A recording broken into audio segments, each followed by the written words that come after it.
Good morning or evening or whenever you're watching this. This is Aquila and my podcast channel is called A Lefty Knitter Podcast, but we're going to do a cranking video today. This is my Erlbacher Gearhart Speedster. Right now I have a 64 stitch cylinder and we're going to be making a sock, a full sock, changing colors with a hung hem and a picot where the color will pop out at the top. So let me tell you about the yarn. The yarn is called Tenderfoot. Let me grab one of the other skeins I have. Tenderfoot. Okay, this I hand knit a sweater out of, so I know it's a little bit thicker of a heavier fingering weight yarn. So to accommodate for that, I've already done a swatch on my machine and I've adjusted my gauge to make it a little bit looser because the stitches were too tight. So this is another color I have that I have plans for something else, but let me readjust and we'll come back and we're going to start cranking. All right, so we've readjusted and we're going to get our cast on bonnet on the machine and we're going to get going. I've already made the first sock, so I already know all my numbers. I've written down on a pad right here. I keep a tiny little notepad on my table just because it helps. So I have a split ring bonnet that I'm going to be using. This is your cast on bonnet, which also uses Picot top. I'm going to bring my yarn carrier around to almost the first needle so I can start hanging on the first needle. I apologize, I have had a little bit of a head cold congestion, so I might have to stop and start to, cough, blow my nose, etc. We're going to hang our split rings on every other needle until we can't hang them anymore, which means, excuse me, when we get to about here, because all these needle butts are down underneath the V-cam and you cannot access the tops of the needles. So I'm going to crank forward just a little bit because I can get a little bit further without knocking that first split ring off. Now you're going to take your buckle, put your buckle on onto your bonnet, pull that weight down and then put your weight on it, which puts the tension and the downward pressure on all the rings that are on your needles.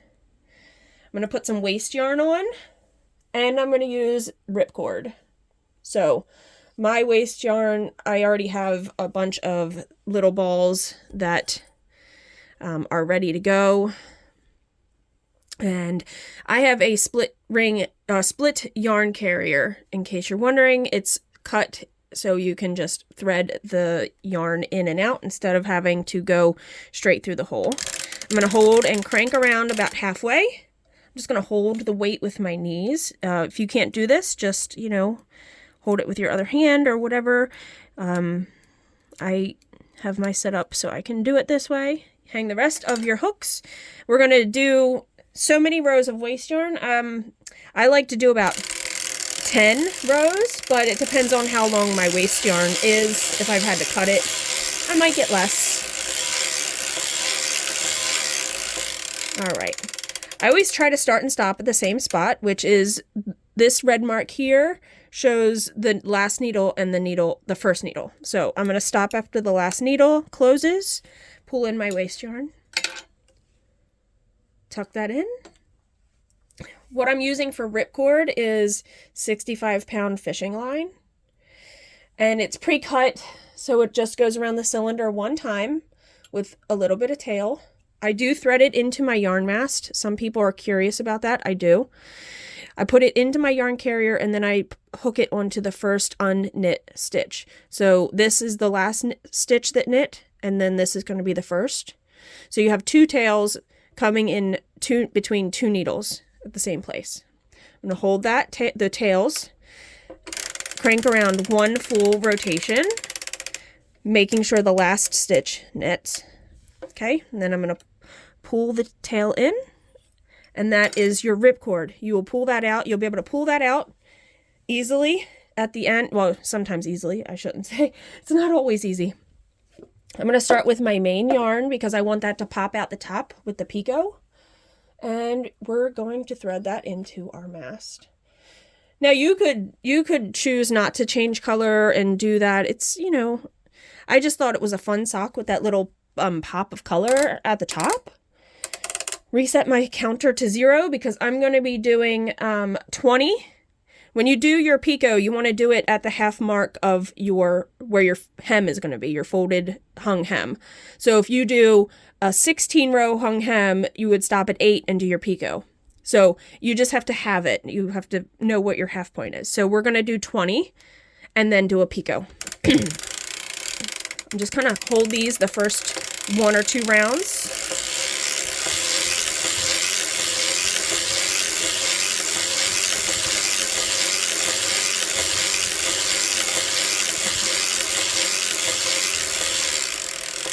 That was 20, and I'm going to stop at my 6 o'clock. If this is a clock face, this is 12.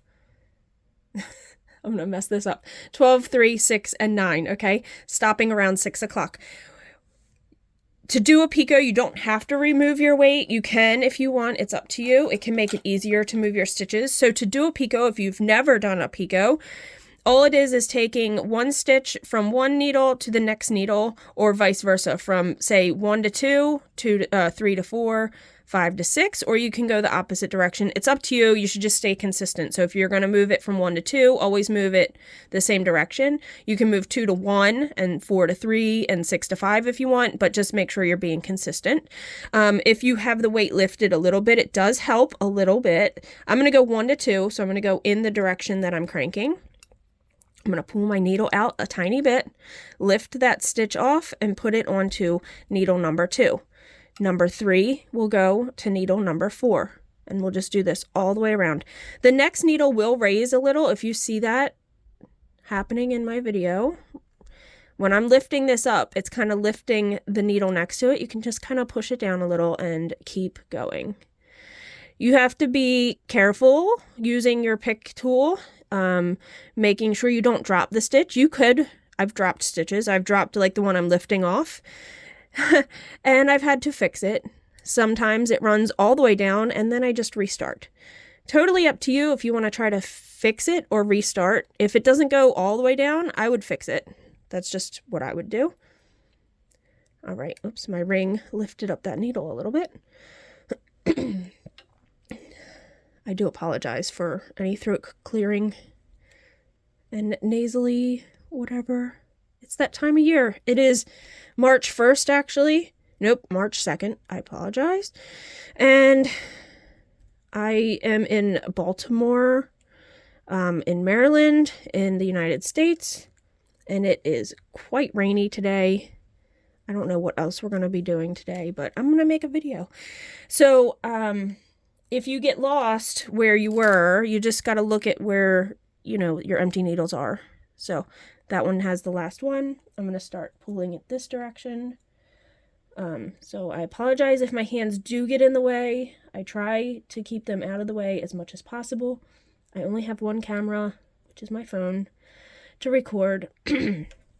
Once we get around here, you're not going to be able to get much further. So I'm going to do one more, and then I'm going to crank around a little bit. Okay, letting the weight go, making sure my yarn is in there and nice and ready to go. Okay, all right. I cranked around to say the 12 o'clock position, so now I can access all of these. So we were here to here, and we're going to keep going. If you take the weight off, your needles will tend to rise much, like they'll move more, just so you know. So I lift the weight just a little bit with my legs, not a lot. All right, and we're gonna keep going. I don't want to speed this up. I want people to see everything. I try to keep everything in my videos, especially if there's a mishap that happens. I like to try to keep that in so I can show you how to fix it if I can. I can't fix everything. So we're just going to keep going. Whoops, I am going to lose that stitch. I shouldn't have brought it. I should have my hook on the back side again. All right, that is a mess. I didn't get all of the threads. So I'm going to try to take that off and fix it. There we go. That looks better. Okay. This one. It's easier to pull your needle out when you do release some of the downward pressure from the weight. It can be real hard to pull it out and grab that stitch if you have the full amount of weight on it. Is that a whole stitch? Yep, that's a whole stitch. It just looked thin, like I had split it, but I didn't. All right, I'm almost to the end. And because I'm changing color, I did 2 rows after I did the Picot, so that didn't get the whole stitch. So we started the first part of the rotation for the first row, and we're going to do 1 full row around and then 1 more. So this is making like our pretty little Picot, and then this is number 2.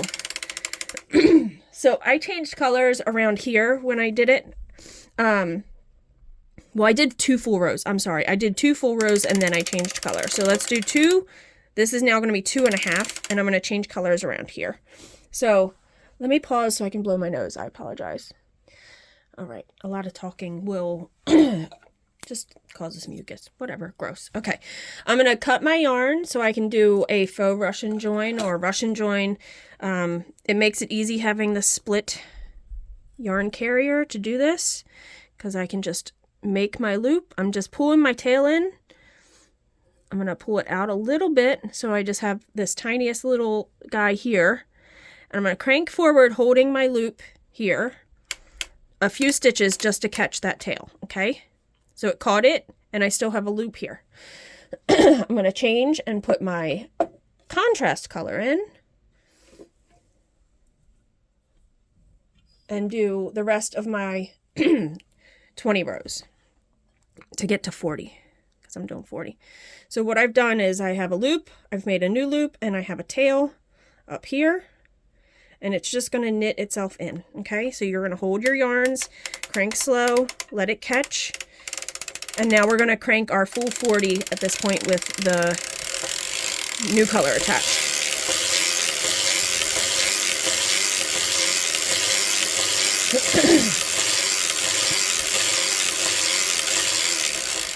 All right, I've done 40. I'm going to stop close to here without starting to knit the first stitch. My weight's going to come off, and I'm going to pull up my tube onto itself so I can hang my hem. Okay, so I'm hanging the first row of stitches from the first color. I've kind of tucked it like this, and then I just find my first stitch, hang it on the first needle, because if you start and stop at the same needle, it makes it easier to find your stitches. To make it so you're not twisting. I apologize. So I just kind of push the fabric over so it's close to the needle, so I'm not pulling that stitch out and making it longer than it needs to be. And you're going to do this all the way around to hang your hem. I like a hung hem sock. Some people don't. Some people really enjoy doing a ribbed sock. And I don't mind doing rib socks, but I really like the feel of the hung hem. So, and I have a lot in I just washed all my hand knit, meaning hand knit or hand cranked, I should say, socks the other day, and oh boy, it was a lot. But that's the joy of having a sock machine, right? So you can only go so far because your needles again are going to be down into under the V-cam. So you can only go until, you have a hook to hang it on. So I'm going to go until there, and then you do have to manipulate. You have to, watch what you're doing to crank around. So I'm going to stop. Oh, I can do one more. Okay, I'm going to stop there. I'm going to put your buckle and weights back on the machine. You're going to watch. You're going to see it pull down when I put the weight on. So it's going to pull everything down that's already got a stitch on it, okay? This is like a loose pocket of fabric, so you want to make sure you kind of hold that there, crank around to the back side so you can finish hanging the rest of the front side. Kind of pulling that fabric close to your needles so it makes it easier to hang. Because if you didn't do that and you just have it like that and you're trying to hang these, you're pulling that stitch. I mean, it would block out. Don't get me wrong. Yarn is very malleable, and you know it will work itself back into it when you block stuff. I don't block a lot of my socks, just in general. I really don't. When you get around here, it can get a little tricky to find your last stitch, but all you need to do is follow the ripcord, or if it was the orange yarn, you would follow the orange yarn, and you would find where this is going through this next stitch here. That's my last one, without grabbing this tail too.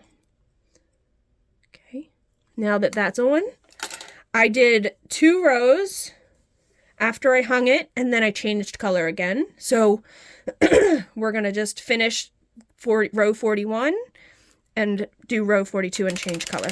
This can always be a little tight. It might not be tight. I apologize. I shouldn't say that. It has 2 stitches on it, so it could potentially be harder to crank because you have 2 stitches on the needle. I always kind of go slow on that first one because it's 2 stitches on the needle to crank over, okay? I'm going to change my yarn again. We're just going to do another Russian join.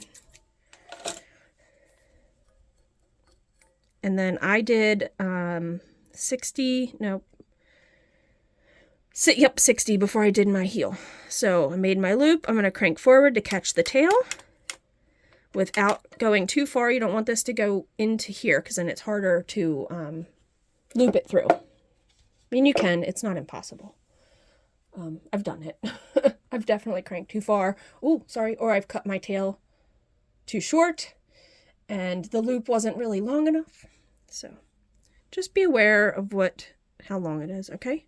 So I've made my loop again, and I'm going to crank, holding it. Okay. Now, I know I'm doing 60 leg, and it was 40, so I'm going to crank to 100.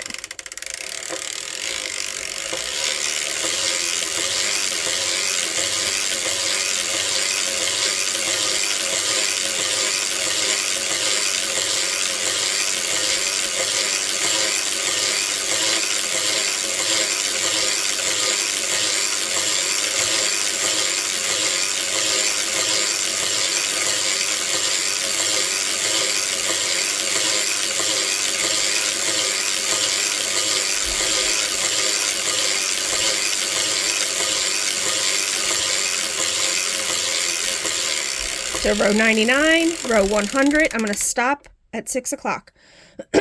What we're going to start is our heel, so we need to raise needles up and out of the way. So you're taking your crescent tool and you're going to, my half marks, I'm going to raise and do half. But then I'm going to put 1 down on each side. This is just what I like to do. There's tons of ways to do your heels, so you just have to figure out what you like. Now that I've done that, I have 1 past the half mark, and I'm going to crank to the back side. Hear the last click.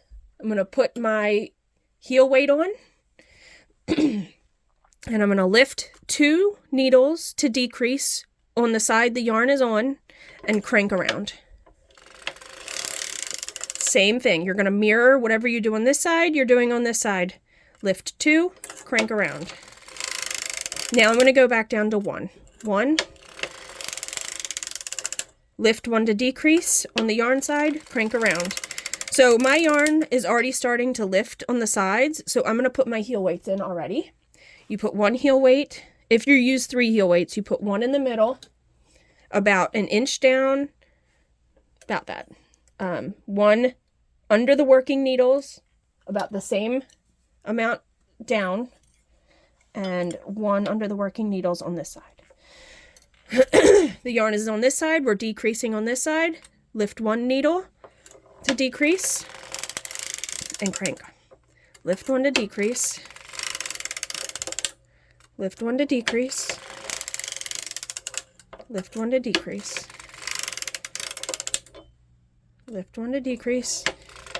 Sorry, I was putting my hand in front of the camera, so I was going to change which hand's lifting it, okay? Lift one to decrease, crank around. I'm going to adjust my weights after this. Lifted one to decrease and crank around. So these aren't going all the way down again. This is where you're prone to lose stitches or drop stitches when you're doing heels and toes. That's almost always where people drop stitches. So you need to move your weights in so they're under the working needles again. See, this weight is over here. It's not under working needles anymore. So I'm going to move it over and up. So it's under needles that are working. Yarns on this side, we're going to decrease one. Lift one to decrease. This is the mark I'm getting to. So I have 12 and, so it's a 64, so it's 36, so it's 12, 12, and 12. I lifted one to decrease, and we're going to crank around. Lift one. Lift one. If it starts rising again, you can move your weights again. Lift one to decrease, crank around. I am going to adjust one last time, just a little bit. I'm just going to move them in the tiniest bit. Okay, lift one to decrease. This is the last one on this side. Now, I do the 1 up and 2 down method. There's different methods. You could just lift to push 1 down to decrease or to increase, and that's it. This is the method I like to do, so this is what I'm going to do. So I'm going to lift 1 and down 2. So essentially, I am doing an increase row on this row. So crank around. Okay, so yarn side, you're going to lift 1. The opposite side, you're going to push 2 down, increasing by 1 stitch. Okay, they're not going down. I could adjust my weights, but I'm not going to. Lift 1, 2 down. Maybe I should. It's kind of sticking up. Yarn side, 1 up. Opposite side, 2 down. Yep, I should adjust now because they're really not going down. So I'm going to adjust my weights again, moving them up a little and under the needles that are in work. Okay.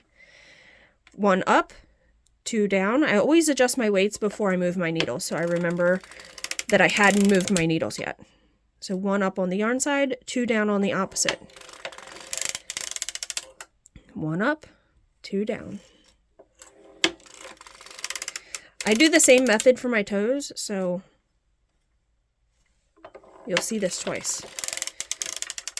The yarn's not quite going down. I just do a swoop with my finger. 1 up, 2 down. That's not always the way to go, but I know these are not in a bad position, and it'll get better once I get another row or 2 in. So 1 up, 2 down. Or not. That's okay. We'll see. Sometimes they just start to move down. The stitches will ride down automatically. See, that time most of them went down pretty good. Okay, 1 up, 2 down. I will adjust it one last time near the end though. Maybe I should do that now. All right, move that one up a little because you're making this pocket of fabric for the heel. So you want to make sure that it's pulling down on the fabric. Moving that up and out a little to pull down there. Okay, yarns on this side, so it's 1 up on this side, 2 down on the opposite. 1 up, 2 down. 1 up, 2 down.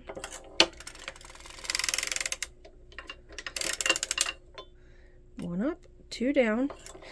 Now, because I did put the extra stitch down at the beginning, I'm going to crank to do that, catch that extra stitch when I'm increasing. Okay, so 1 up, 2 down. All right, so the 1 up on this side is at the half mark, and the 2 down is going 1 past. So we're going to crank that row. Okay, we're going to lift that 1 up, that's 1 past the half mark. So then 2 go down, 1 past the half mark on the opposite side, cranking around. And that's your last short row. Okay, that's your last heel row.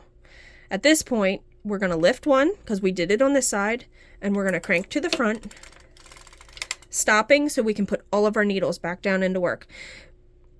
making sure you put them down easily, making sure latches are open. You don't want to mush them all the way down. I don't know if you probably, oh, you can't see that because my camera went out of focus. Okay. I don't know, you probably still can't see that. These latches here, because I mushed these two stitches down, these two needles down, the latches kind of came up. You don't want that. You want them just to come up, or you want them to go down enough that they're going to knit, but you don't want to mush them down so the latches actually move. So almost if the latches are lined up right above the yarn. See, my latches are pretty much like right a fingernail's length right above the yarn, okay?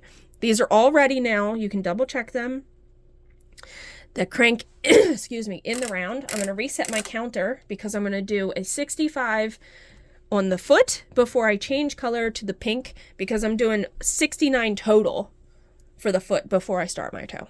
So this first row, I always crank pretty slow because these stitches are the needles you're going to be watching closest.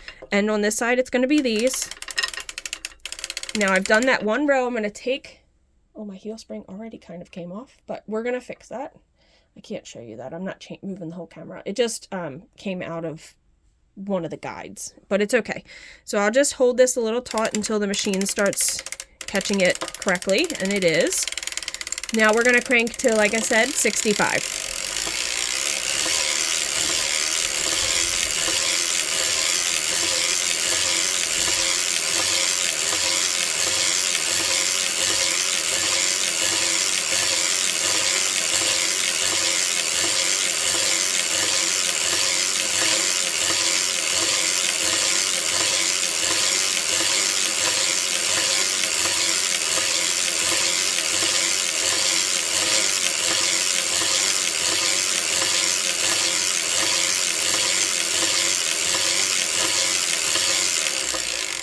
I'm at 54, but my weight on the bottom is with the buckle is getting pretty close to the ground. So we're going to take off the heel weights and we're going to move the buckle up and over the heel because it has to be over the heel. When you move it, when you're doing your heel and you have to move your buckle, make sure you move it over the heel because you want to make sure all the stitches in the tube below the heel are getting the right tension. Okay, put your buckle on.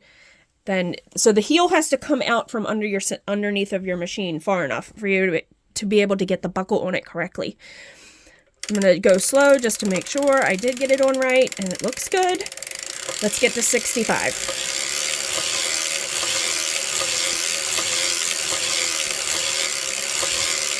All right, 65. I'm going to do my color change at the front or at 6 o'clock. I cut it almost at the top, like where the yarn meets the mast, if you're curious about how long I cut my tail. Then I'm going to put it in as far as I can into the hooks. Something's catching. Weird. Oh, no, it's not. Okay. I was pulling the wrong strand. Okay. Caught the tail right in that stitch. Go a little bit further, leaving enough loop. I'm going to change my color. Now, I changed my color a little. I did it 4 rows before I needed to start the toe. I like doing that so I don't have double stitches on the decreases. You could do it just 2 rows before. So there's my faux Russian join. Cranking forward. Because where there's the double strands, it's a little tight. Again, just like when you do the hung hem, it's tight. It has 2 stitches on the needle. So getting to 69, and then I'm going to start my toe. Stopping in the front. Toe is going to be done on the front of the machine. All these stitches are going to get Kitchenered to the last row that I do on this side when we do all of our short rows. Taking your crescent tool, toe is always half-half. Lifting half the stitches. And then you'll, whoop, that one didn't get up. But on my half marks, cranking to the back, then engaging my heel spring. For the toe, I'm just going to lift 1 to start and 1 every row after. So 1 to decrease on the yarn side. Lift 1 stitch. Did I say yarn to decrease? Lift one needle to decrease on the yarn side, crank around. So whatever you're doing on this side, you're doing on this side. Lifting one to decrease on the yarn side. Lifting one to decrease on the yarn side.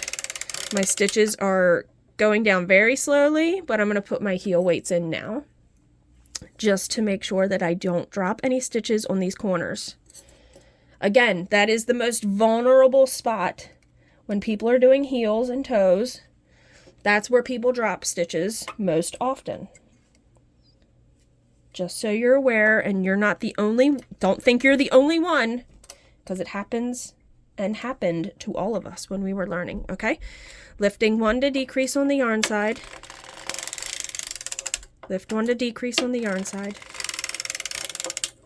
Lift one to decrease on the yarn side. I do my toe the same as my heel, the same width. So my heel mark and my toe markers are those black stitches, okay? Lift one to decrease on the yarn side. Lift one to decrease on the yarn side.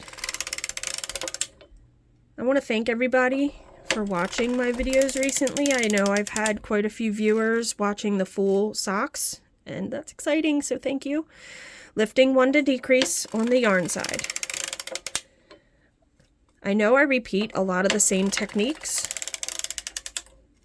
but like I've said in many of my videos, it's the repetition is where you learn best. That's what in my opinion, I feel like the repetition of doing the same thing over and over again is how you will really learn, okay? I lifted that one, so we're going to decrease that side. And my stitches aren't really going down all the way. You can see these latches maybe aren't always, aren't going all the way down. And the yarn isn't going, so I can push that down if I wanted to, but I don't want to. I want to move my weights, because this weight is now under these. I want it to be under these. So I'm going to move it over and up a little. The middle one, I'm just moving up. And then the side one up and over to be underneath of these live stitches, okay? We're still decreasing. Lift one to decrease on the yarn side. When I mean the yarn side, I mean where the yarn is coming from, okay? Lift one to decrease. Lift one to decrease on the yarn side. Lift one to decrease on the yarn side. They're not wanting to go down, but that's okay. Lift one to decrease. This is the last one, so we did that on that side. Now we're going to do it on this side, but we're going to do the one up, two down again. So it's going to be one up on the yarn side and two down on the opposite. I am going to adjust my weights just a little bit because I don't want to drop stitches here. Okay. We're still increasing. So you're taking away one, but you're adding two. So lifting one, pushing two down. Lifting one on the yarn side, two down on the opposite. Lifting one on the yarn side, pushing two down, not smushing, not smushing. I smushed that one really far and the latch came up a little, okay? Lift one on the yarn side, push two down on the opposite. Lifting one, pushing two. Okay, lifting one, pushing two. These are not going down all the way. I'm going to adjust my weights to put the proper downward tension. Pressure, tension. Yarn is on this side, so it's one up on this side, two down on the opposite. One up, two down. One up on the yarn side, two down on the opposite. The only time this changes for the mirroring is that first row when you're increasing, and then the last row when you're taking and putting waste yarn. Okay, one up on the yarn side, two down on the opposite. One up, two down. They're going down. Okay, one up on the yarn side, two down on the opposite side. Yeah, they're going down enough. I'm going to lift this one just a little and this one a little. Well, all of them, just a little bit. Okay, 1 up, yarn side, 2 down, opposite. 1 up, yarn side, 2 down, opposite. 1 up on the yarn side, 2 down on the opposite. 1 up, 2 down. We're now at our half marks on this side. We're going to crank around. So it was 1 up, 2 down, and it's the last half. The last needle on the half. Crank around. Do not do anything on this side. You would normally, lift 1 and down 2. No lifting, no nothing, don't do anything. 2 down on this side, which puts the last 2 needles down on this side of the cylinder for the half mark. This is our last crank row with our working yarn, with our sock yarn. So it was just no manipulation, 2 down. That's the last row we did with our working yarn. I'm going to cut my working yarn. I'm going to cut it all the way down at the cone, leaving a long tail so you can weave, or so you can Kitchener your toe, because this row here is going to get Kitchenered to this row here. So pull your yarn, bring it into your cylinder, right where it came in so it doesn't knit any stitches with that yarn. Okay, I'm going to grab a ball of contrasting yarn so you can see where you're going to Kitchener. I'm going to thread it into my machine, into my mast, but not into my carrier yet, okay? Oops. The ball didn't want to let it go. Okay. You're going to bring your carrier around, not all the way, because you don't want the needles to start moving, okay? Now, the last stitch that was worked and the stitch that's up, the needle that's up between the last one and the one that's up, you're going to bring the tail between there and into your machine. So if you didn't have a threaded, a slotted, you would just do like you would normally thread it. You would thread it through the hole like you would. This is difficult to do. This yarn is frayed at the end. Okay, you would thread it through. Okay, and you would thread it through here. I'm not going to do that. And then you would bring it in between the last worked needle and the last unworked needle. The one that's still standing and the one that's down in the cylinder, okay? So there's your tail in between. Same spot the tail came from your yarn. Oh, my camera is not. I'm sorry if I've had some focusing issues. I haven't made a video in a while, okay? I do put my heel spring on, but do not let go. I'm holding the yarn with my right hand up above at the mast, and I'm going to hold my tails here. Holding my tails so I know this first stitch is going to knit when I bring it around forward, okay? Stopping at the front because you need to put all your needles down. Making sure latches are open and do not smush them down. It's okay if some of them are look higher and lower than others. Some of them might look higher and lower. That's okay, as long as they're all in the working position, okay? Slowly, I do this first row pretty slow, cranking around, because you want to make sure that these knit. Now you're just going to do about 10 rows of waste yarn.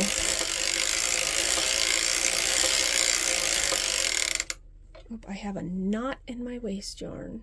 Oh, sorry. Which could cause some issues. There we go. It's out. All right. Whew. Because I reuse my little balls, you can see I gotta ball it. I always stop at the last stitch just because that's my habit, creature of habit. Okay, pull the tail in. Hold your weights, crank it off. Okay, take your weight off. Taking the heel weights off. Taking the buckle off. Now I'm going to lift the camera so I can show you guys. Okay. Here was our bonnet. Here is the waist yarn, the ripcord. Here's our hung hem. Sorry, it wants to not go into focus. Leg, heel, foot, toe. We're going to take this ripcord out. Okay, here's where the ends meet. So I go to the opposite side, grab it with my tool. Okay, pull it out, and boom. I love it so much. It's magic. So if you did miss a stitch when you're hanging your hem, you can just catch it with a little piece of your yarn. Just catch it. You would put it on a tapestry needle, go through a piece that's knit, catch the loop that you didn't hang, go back through. You can tie it, you can weave it, you can do it however you feel you need to do. I've done that. I've had to do that. This you will weave in. And here you go. Here is the cute little contrast picot.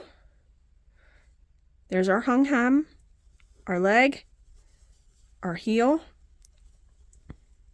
foot, and toe that we will close up with the Kitchener stitch, which I'm not going to do on here. You've seen the other sock. You know what it looks like. So there you go. Here is the cute contrast picot full sock. Love it so much. I think it's cool. I don't think I can get that in the whole thing. There we go.